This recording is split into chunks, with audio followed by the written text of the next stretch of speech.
Well, hello everyone. This is Professor White, and today's lecture will be on psychotherapeutic drugs.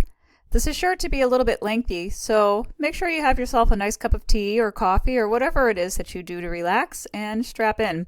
Remember, you can pause this lecture at any time, take a stretch, and come back to it at any time as well.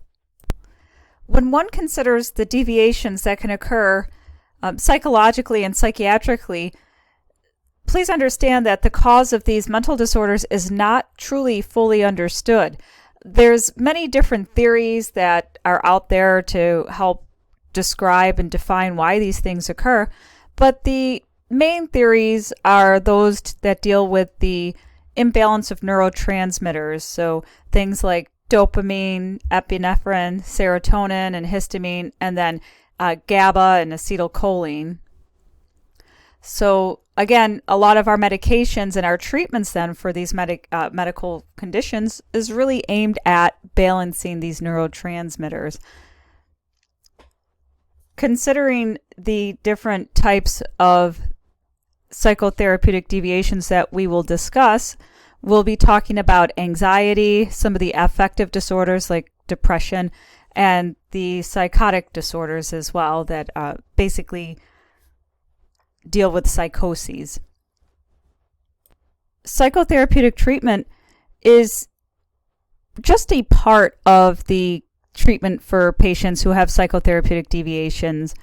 And understanding that these deviations can have a wide range of how they present, from like the inability or ability to cope with emotions, from things like occasional depression or anxiety to a constant emotional distress. And when emotions significantly affect an individual's ability to carry out their normal daily functions, then treatment with a psychotherapeutic drug is a possible option. There are also, of course, non-pharmacologic therapies that should be used along with medication treatment. And this would include things like psychotherapy, support groups, and some of the other ways that we can work with folks, whether it be cognitive behavioral, lots of self-study, self-help, as well as other things that you can read in your textbook about. So anxiety is a feeling of worry, nervousness, or unease. It is unpleasant about something with an uncertain outcome. Now, this can manifest as both a psychological state of apprehension and physical symptoms like increased heart rate, sweating, and tremors. It's a natural response to stress, but it can become a disorder if it's excessive and interferes with daily activities.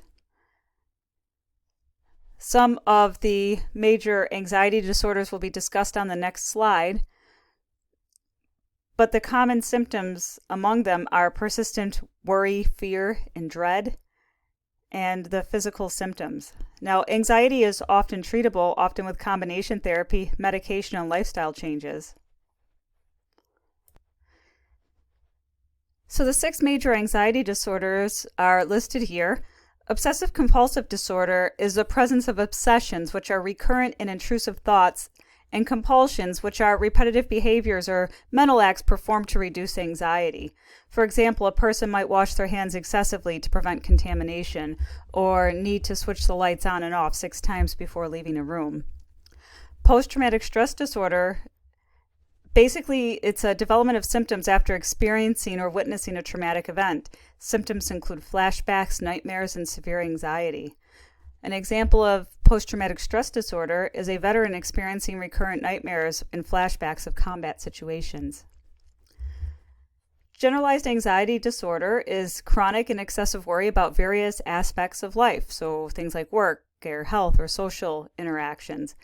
So an example of this is a person who constantly worries about finances, health, and family issues without any specific reason. Panic disorder is recurrent and unexpected panic attacks, which are intense periods of fear or discomfort accompanied by physical symptoms like heart palpitations, sweating, and dizziness. So an example would be a person experiencing sudden panic attacks without any clear trigger. Social phobias are intense fear of social situations and being judged or scrutinized by others. An example of this would be avoiding any public speaking or social gatherings due to a fear of embarrassment. And simple phobias are intense fears of a specific object or situation, something like heights or animals or flying. And an example would be avoiding elevators due to a fear of confined spaces. So each of these disorders has unique features, but they all stem from a heightened state of anxiety. So affective disorders, also known as mood disorders, are a group of mental health conditions that primarily affect a person's emotional state. They're characterized by significant disturbances in mood and affect, which can impair various aspects of life, including daily functioning, relationships, and overall well-being. The main types include major depressive disorder, bipolar disorder, dysthymia, cyclothymic disorder, seasonal affective disorder, and disruptive mood dysregulation disorder. So these disorders can significantly impact a person's quality of life, but they are once again treatable with a combination of therapy, medication, and lifestyle changes.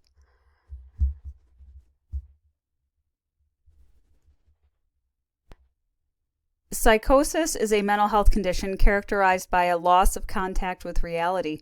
It can manifest in various ways, including hallucinations, which are sensing things that aren't present, like hearing voices or seeing things. Delusions, which are those strongly held false beliefs that are not based in reality, such as thinking that you have superhuman abilities or that someone's out to harm you. Disorganized thinking, abnormal motor behavior.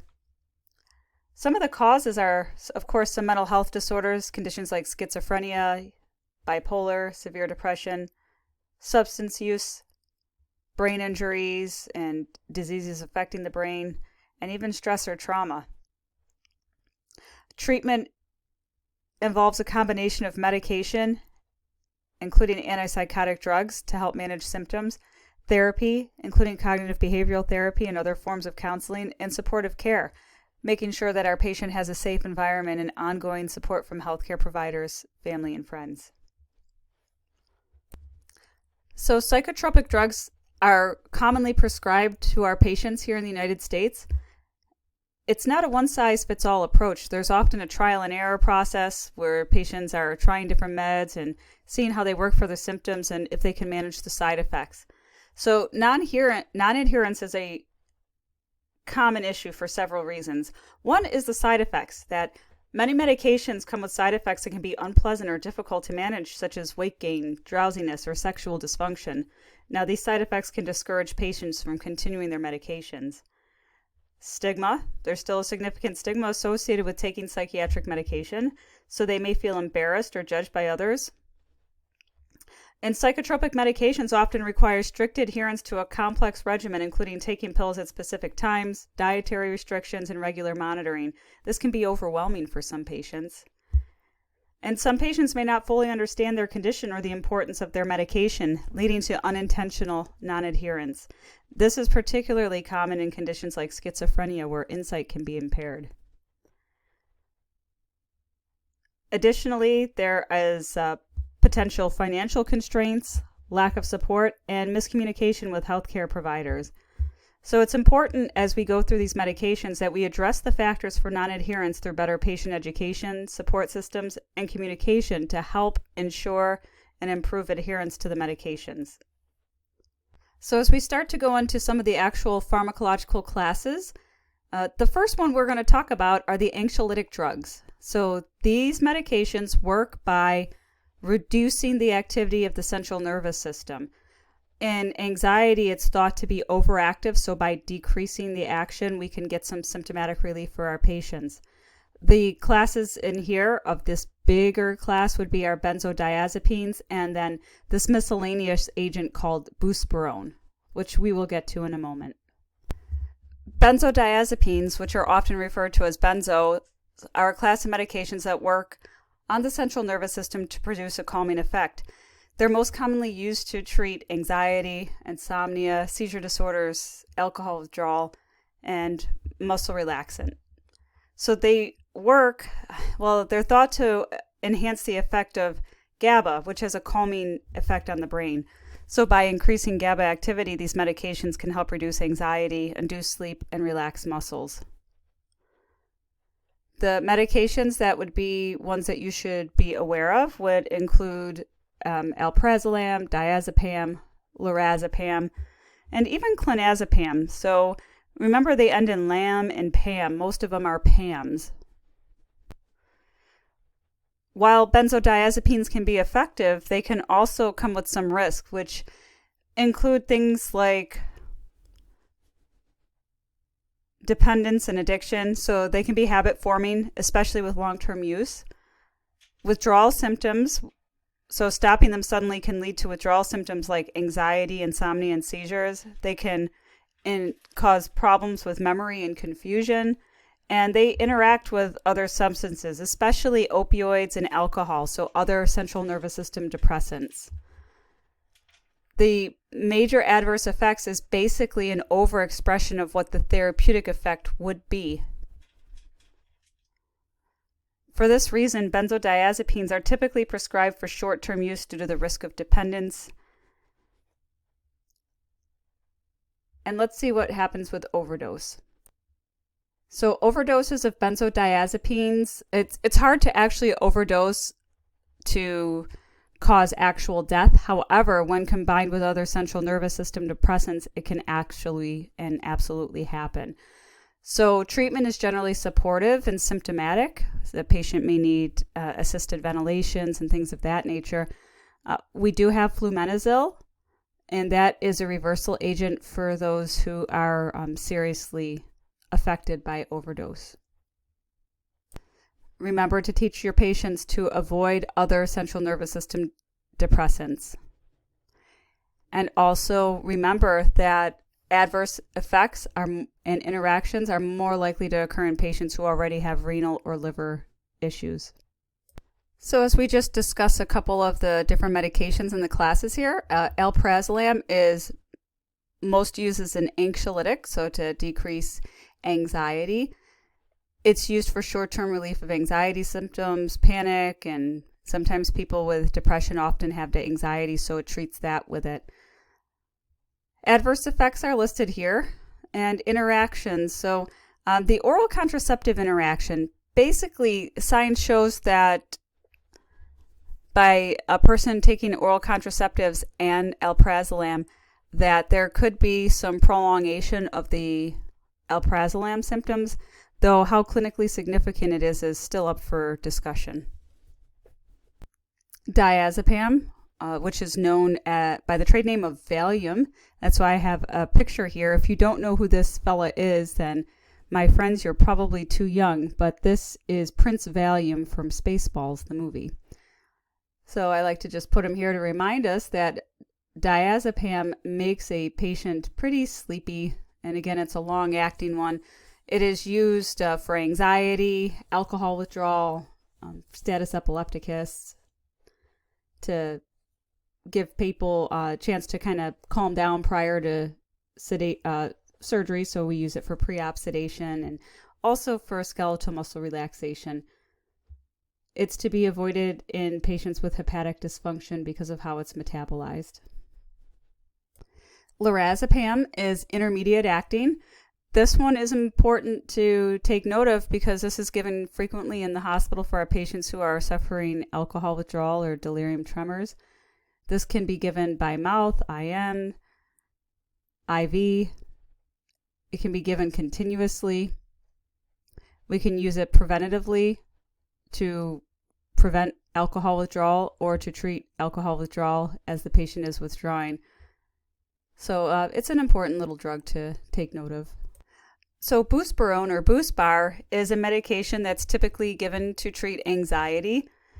It's not typically given on an as-needed basis because it works best when taken consistently and regularly to manage anxiety. And now here's a few reasons why. One is the gradual effect. It doesn't provide immediate relief like some of the other anti-anxiety medications, and it usually takes a few weeks of regular use to achieve the full effect. Taking it regularly helps maintain steady levels of the medication in the patient's body, which is important for managing anxiety symptoms. And prevention. So regular use helps prevent anxiety attacks rather than just treating them after they occur. So this medication lacks the sedative properties, but patients still do complain of blurred vision and headache, nausea, sometimes dizziness. So it still will have some side effects. We're going to move on to the mood stabilizing drugs. So these are medications that are used to treat those mood disorders. Among the most common would be bipolar disorder. We'll talk about lithium and this new agent out there, which is called Vraylar. So we won't talk too much about that, just to understand that we're starting to get more medications available.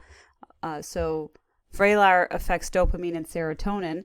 And so other drugs are often used in combination with the lithium, and that would be classes that are listed here for you guys. Lithium is the drug choice for the treatment of, the drug of choice for the treatment of mania.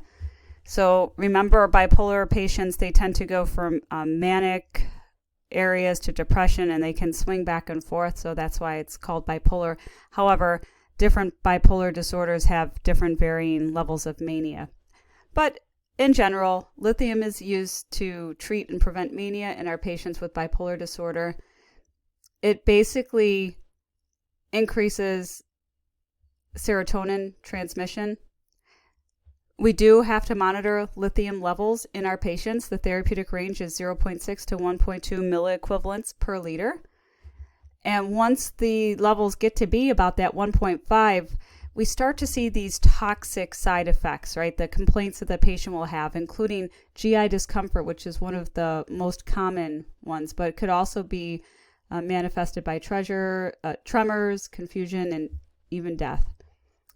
One thing we need to remember is that we need to make sure we monitor sodium levels in our patients taking lithium, because if we have sodium levels outside of the normal, then it can cause levels not to be therapeutic for lithium. Remember, the therapeutic level is 0.6 to 1.2 milliequivalents. So there are a lot of common side effects for lithium, as well as some serious side effects. So some of the common side effects would be tremors, so shaking, especially in those hands, increased thirst and urination, a persistent feeling of dryness in the mouth, nausea and vomiting, so feeling sick to their stomach, drowsiness, weight gain, dizziness. And then some of the serious side effects would be, of course, lithium toxicity.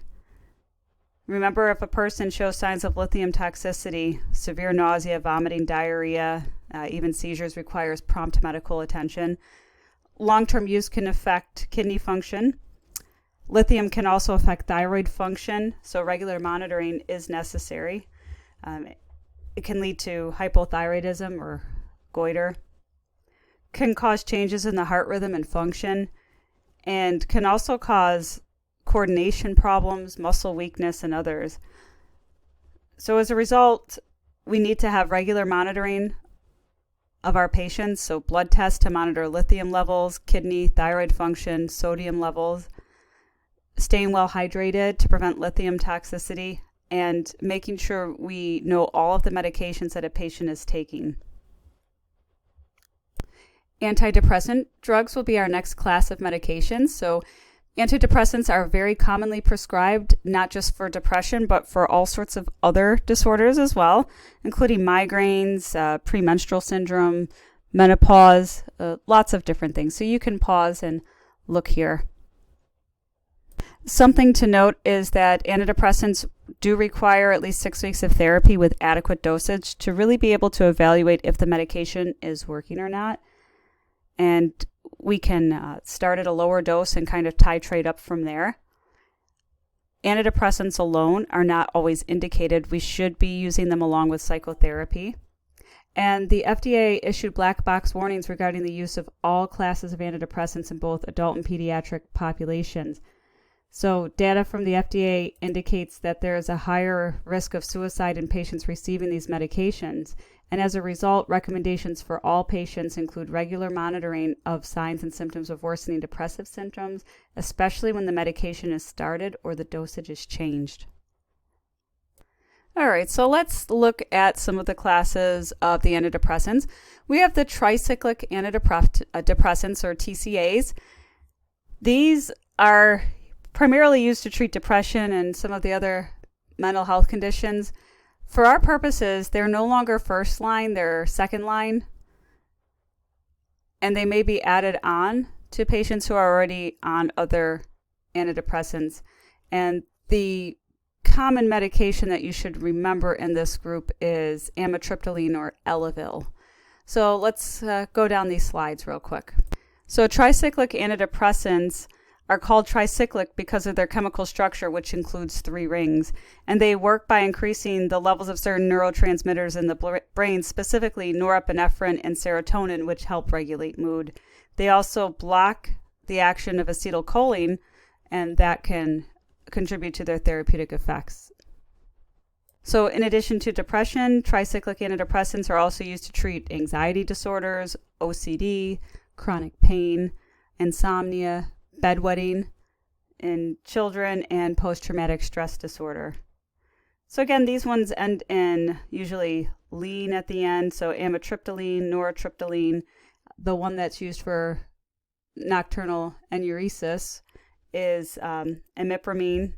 And then doxepin belongs here as well. So some of the side effects that can occur would include dry mouth, constipation, blurred vision, weight gain, dizziness, everything that you can see here.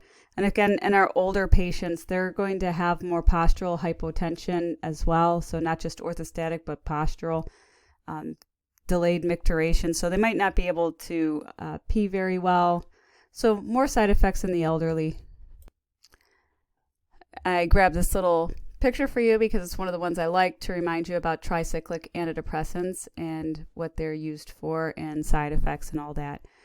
One of the most major important things to think about with our tricyclic antidepressants would be the overdose potential. All right, so tricyclic antidepressant overdoses are notoriously lethal. A lot of times the patient doesn't even make it to the hospital. The primary organ affected is the central nervous system and then also the cardiovascular system. So death usually results from either seizures or dysrhythmias. There's really no specific antidote to this, so things that we can do. Airway management, so ensuring that the airway is clear and provide oxygen if needed. Be prepared for intubation if the patient is unable to maintain their airway. Establish IV access for fluid administration and medication delivery. Administer activated charcoal if the patient presents within 1 to 2 hours of ingestion and is alert. Sodium bicarb can be used to correct metabolic acidosis and stabilize cardiac conduction. And seizure management, use of benzodiazepines like lorazepam and diazepam to control seizures. The patient will need fluid resuscitation, electrolyte monitoring, and supportive care. And should they survive, they'll definitely need psychiatric evaluation to address the underlying mental health issues and to prevent any future overdoses. Again, so this slide just gives you the name and our exemplar drug, which is amitriptyline, which is the oldest and most widely used one. So this is one you will see out there. Often used as adjunct for pain these days.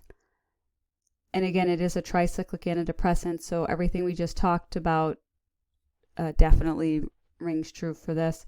Contraindications, of course, not safe for pregnancy and if the person had a recent heart attack.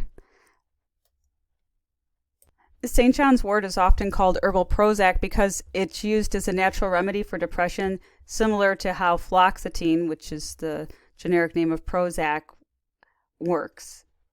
So some studies do suggest that St. John's wort can be effective in treating mild to moderate depression, and it's thought to work by increasing levels of serotonin in the brain, much like conventional antidepressants. However, it's important to note that while St. John's wort can and may help some people with depression, its effectiveness can vary and it can interact with other medications, including other antidepressants and also the anticoagulants. It's important that St. John's wort not be used with other selective serotonin reuptake inhibitors because of the potential for serotonin syndrome. All right, so MAOIs, this is that class of drugs that we always see where it says that the patient cannot have any meds that when they're with an MAOI, and this is because of all of the interactions that are out there.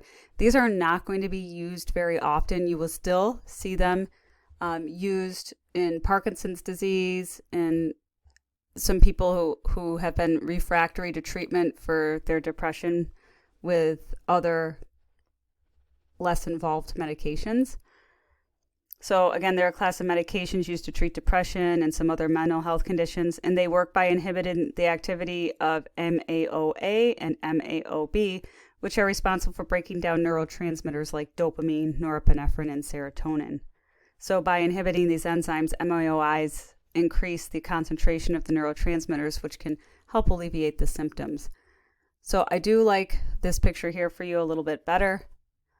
So we either have the selective or non-selective. So selective only inhibits MAOB, which is why they're used in Parkinson's to increase dopamine. And the non-selective would be used for the other issues. So again, MAOIs are basically used when other antidepressants have not been effective, or if the person has Parkinson's disease to increase the levels of dopamine. So MAOIs require strict dietary restrictions to avoid foods high in tyramine, such as aged cheeses, cured meats, certain alcoholic beverages. You can see the list on here. Because combining these foods with MAOIs can cause dangerously high blood pressure. They also interact with many other medications, so it's important to speak with our patients about what other medications they are taking. So MSAM is going to be one of our exemplar drugs because it is very special in that it is administered as a transdermal patch that is applied to the patient's skin. Now, this method allows the medication to be absorbed slowly over time, providing that steady dose and potentially reducing some of the side effects associated with those oral doses of MAOIs. So it's used primarily, let me just put this on here. You can see that this came right from their website.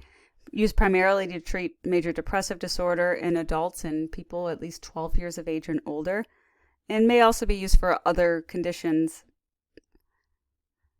Precautions here that the patient needs to avoid foods high in tyramine and avoid exposing the patch to heat and prolonged direct sunlight because that can speed up the absorption. So just something interesting here to see, and I think we're kind of improving with some of our medications, and I think giving a transdermal would definitely help with compliance. So second generation antidepressants, which are also known as the atypical antidepressants, are a class of medications that were introduced in the 1970s and 80s. Now they differ from the older tricyclics and MAOIs in their chemical structure and their side effect profiles. And so here are some sort of key points about them. The types would include the selective serotonin reuptake inhibitors, the serotonin norepinephrine reuptake inhibitors, serotonin modulators, and then again, some of the atypical antidepressants that don't really fit neatly into the other categories. So bupropion and mirtazapine. So although these are called second generation, they are basically considered first line now because they have fewer side effects, better tolerability, and they have a broader use. And although they have a better side effect profile, they still do have some adverse effects, including insomnia, weight gain, and sexual dysfunction. One of the other things to be aware of is the potential for serotonin syndrome. So I skipped right on by one. Let's start here. So serotonin syndrome is a potentially life-threatening condition caused by an excess of serotonin in the brain. And it can occur when a patient takes medications or substances that increase serotonin levels. Symptoms can range from mild to severe. Some common symptoms of serotonin syndrome include delirium, agitation, tachycardia, sweating, hyperreflexia, coarse tremors, and can go up to severe effects. And the severe effects would be hyperthermia, seizures, rhabdomyolysis, renal failure, cardiac dysrhythmias, DIC or disseminated intravascular coagulation. Now, serotonin syndrome is most often caused by combining medications that include serotonin levels like SSRIs, SNRIs, and MAOIs, and it can occur with certain illicit drugs and supplements as well. So the primary treatment for serotonin syndrome is to stop the medication causing the excess serotonin. In severe cases, hospitalization may be necessary, and medications like benzodiazepines or serotonin blocking drugs may be used to manage the symptoms. So second-generation antidepressants have interactions because of their highly protein-bound nature. So other medications that are highly protein-bound, they will compete for receptors on the protein. Definitely need a 2 to 5 week washout period when changing classes, especially those MAOIs, okay? 2 to 5 weeks. And avoiding herbal products because, as we already mentioned, St. John's wort can cause serotonin syndrome when taken with the SSRIs. So bupropion was developed in 1969 and not approved by the FDA until 1985. So initially it was marketed under a different name, but there were some concerns about seizures and it was withdrawn and then reintroduced in 1989 with a lower dosage. And the sustained release version, which is marketed as Zyban, was approved in 1996 to aid in smoking cessation. Nursing care for the patient with bupropion is to make sure that you know the dose and administer the medication as prescribed. So for depression, the typical starting dose is 100 milligrams twice a day, which can be increased to 150 milligrams twice a day. And for smoking cessation, the starting dose is usually 150 once daily and increased to 150 twice daily after 3 days. You need to increase the dosage slowly to reduce the risk of seizures, and at no point should the dose ever exceed 450 milligrams per day.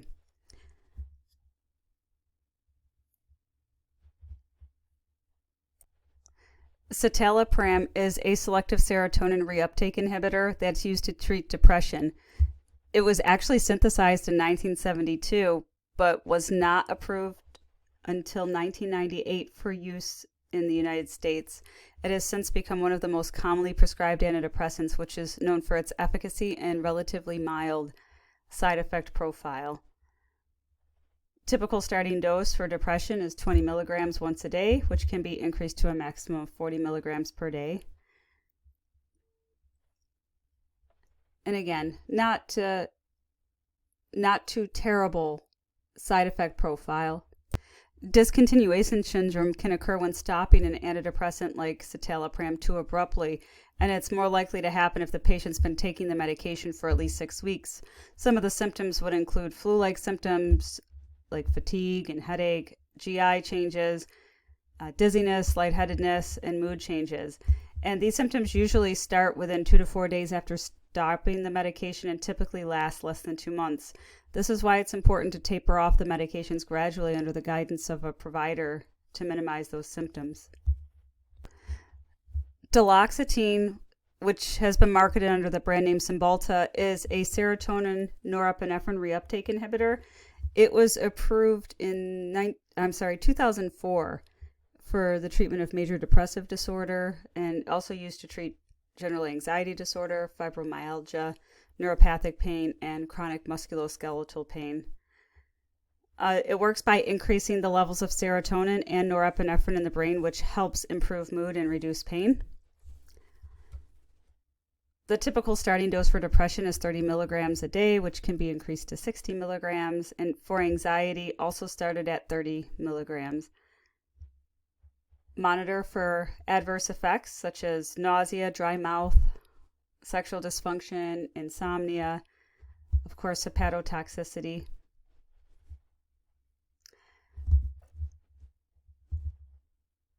taking these medications with other medications that modulate serotonin can cause increased risk of serotonin syndrome. And also because of the hepatotoxicity, the patient should be avoiding alcohol. Fetzima or levomilacipran is the newest one approved, which was actually in 2013. It was approved for major depressive disorder. The positives about that drug is that it is available in an extended release capsule, which allows for once daily dosing. However, it has a lot of side effects, including erectile dysfunction, sweating, increased heart rate, and does have some dietary restrictions in that the patient needs to avoid foods high in tyramine. So you won't see this very often. Fluoxetine, which is known by the brand name Prozac, is a selective serotonin reuptake inhibitor, and it was discovered in the early 1970s and then FDA approved in 1987. It was groundbreaking in psychiatry, which significantly changed the treatment of depression and other mental health disorders. One of the providers that I worked with called it the driest of all martinis, but it has since become one of the most widely prescribed antidepressants in the world. So some of the issues that you may come across would be the contraindications, which are very few, but so using MAOI, so remember anything that's going to increase serotonin. And then the adverse effects are here, which would be anxiety, dizziness, drowsiness, insomnia, sexual dysfunction. Those are the main common ones. Dose usually starts around, I think, 20 milligrams a day and can be titrated up to 80 milligrams a day. So mirtazapine, which is known by the name Remeron as well, it's an atypical antidepressant. It actually technically belongs to the tetracyclic antidepressant class. So it was first synthesized in the 80s and approved in, I think, 1996. It's used to treat major depressive disorder, and it works by increasing the levels of norepinephrine and serotonin. It's usually given at bedtime because of the side effect of drowsiness. Typical starting dose is 15 milligrams. One of the most common ways you'll see this medication is actually harnessing its drowsiness effect and also the weight gain effect. This is often given to elderly patients to combat depression with hopeful side effect of weight gain. So you'll see them, people who are losing weight, especially elderly, this would be the medication that would be for them. So trazodone, which technically is a serotonin antagonist and reuptake inhibitor, basically was, it's been used a long time. 1981, I think it was used initially.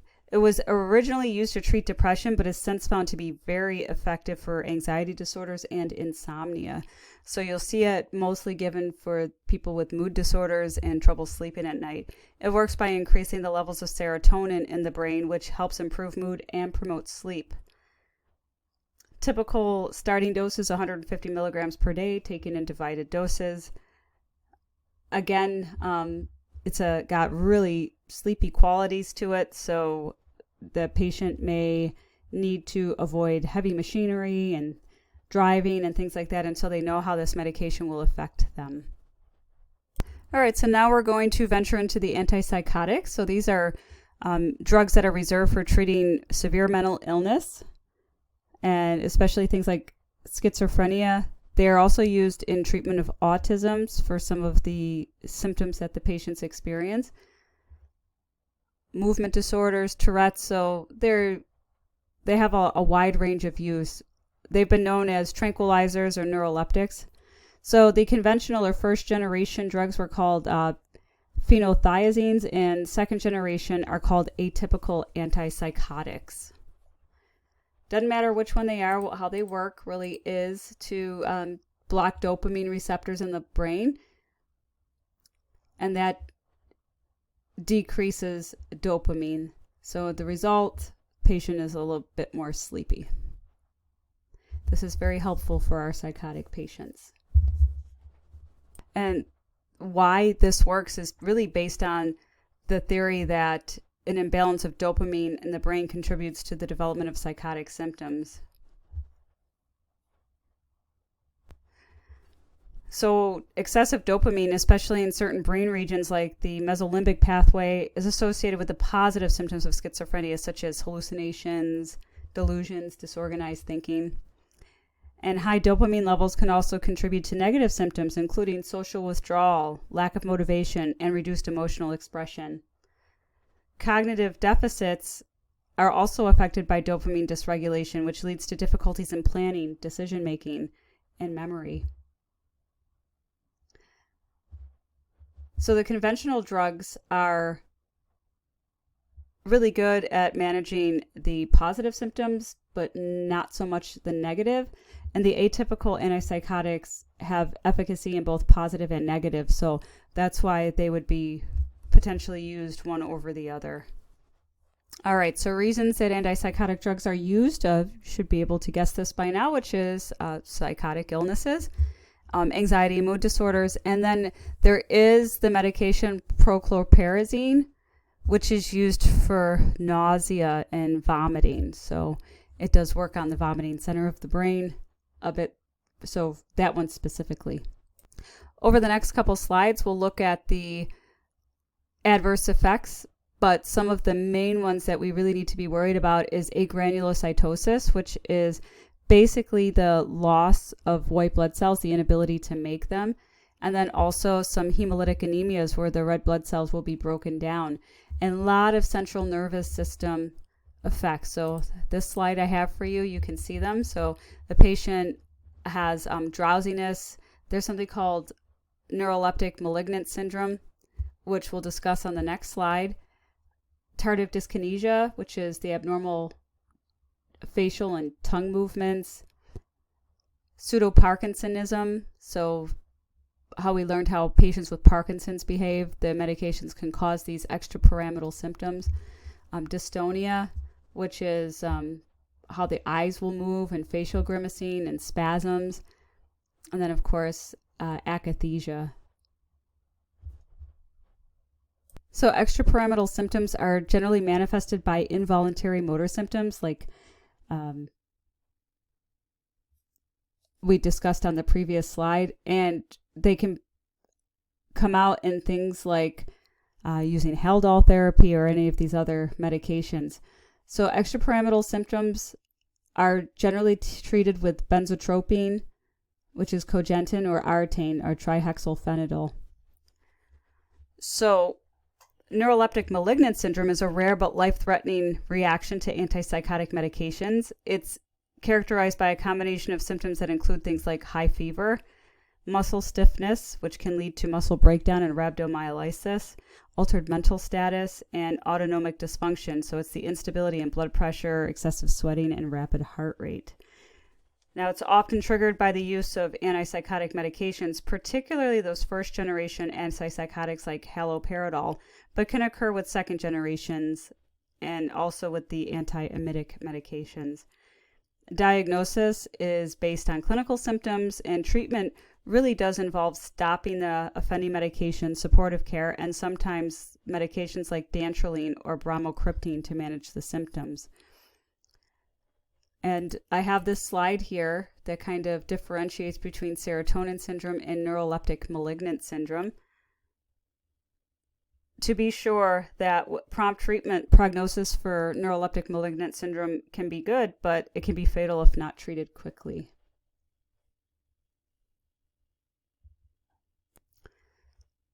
All right, so the adverse effects, so tardive dyskinesia we've talked about already. Treatment for that is using something called valbenazine or Ingrezza, which can be used to treat it in adults.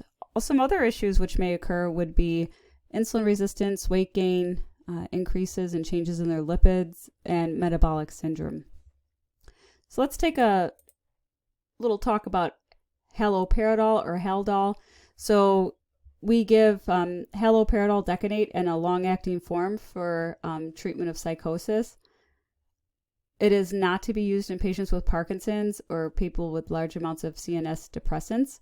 It is available oral, IM, and also IV. So you'll see this medication being given. This is one of those that can be given over objection if the proper paperwork is filed in court for our psychotic patients who need the medication to get re-hip with reality. You'll often see this as well as a consideration for our patients who are agitated in the hospital. However, please note that this medication it has a black box warning about cardiac dysrhythmias and sudden death in our elderly patients. So please be very careful when this is ordered for your patients to monitor them appropriately, making sure you have EKGs and stuff before this is given to your patient. All right, so here you have a whole list of atypical antipsychotics, and you will become familiar with certain medications on this list because you'll see them here and there. So we have clozapine, risperidone, olanzapine, quetiapine, ziprasidone, aripiprazole, paliperidone, iloperidone, asenapine, lurasidone, and brexpiprazole. I just wanted to say all the names.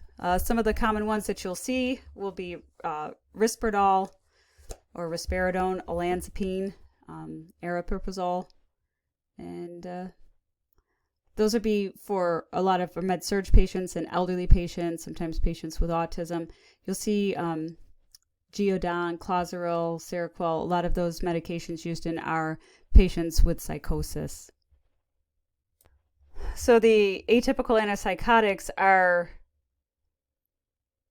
basically working on the neurotransmitters in the brain, dopamine and serotonin. So atypical antipsychotics block dopamine receptors, particularly the D2 receptors in the brain, and this helps reduce the overactivity of dopamine, which is associated with those positive symptoms of schizophrenia, such as hallucinations and delusions. And then unlike the typical antipsychotics, the atypical antipsychotics also block serotonin receptors. And this dual action on both dopamine and serotonin helps improve both positive and negative symptoms, such as the social withdrawal and the lack of motivation. And some atypical antipsychotics have additional effects on the neurotransmitter systems, which can contribute to their therapeutic use and side effects. So again, we talked about some of the examples, but the side effects for them, so they generally have fewer extrapyramidal symptoms. They can still cause side effects like weight gain, metabolic changes, and sedation. And clozapine, which you see up here on this one, in particular, can cause agranulocytosis and requires regular blood monitoring. All right, so let's take a look at a couple of the exemplars. So aripiprazole and brexpiprazole, you can see they're very much related. They are quinolone atypical antipsychotics used for schizophrenia, bipolar, agitation. Rexulti is a medication that's actually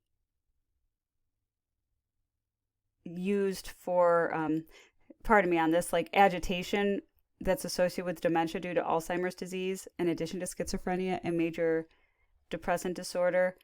And you'll also see Abilify potentially used for our elderly patients. So some things that I know about Rexulti is that there's an increased risk of death in elderly patients with dementia-related psychosis. And Rexulti can increase the risk of suicidal thoughts and actions, especially in younger patients. And any of these medications can cause neuroleptic malignant syndrome. I guess we'll leave it there. Clozaril is one we already discussed. It really doesn't have a lot of extrapyramidal symptoms, but its claim to fame is severe neutropenia. So definitely need to make sure that you're monitoring the patient's CBC and looking at those white blood counts.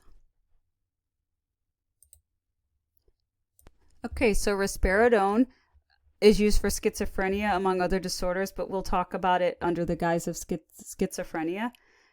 It is a medication that rebalances dopamine and serotonin, which improves thinking, mood, and behavior. It is available in tablets, orally disintegrating tablets, and oral solution. Risperdal Consta is ordered every 2 weeks. And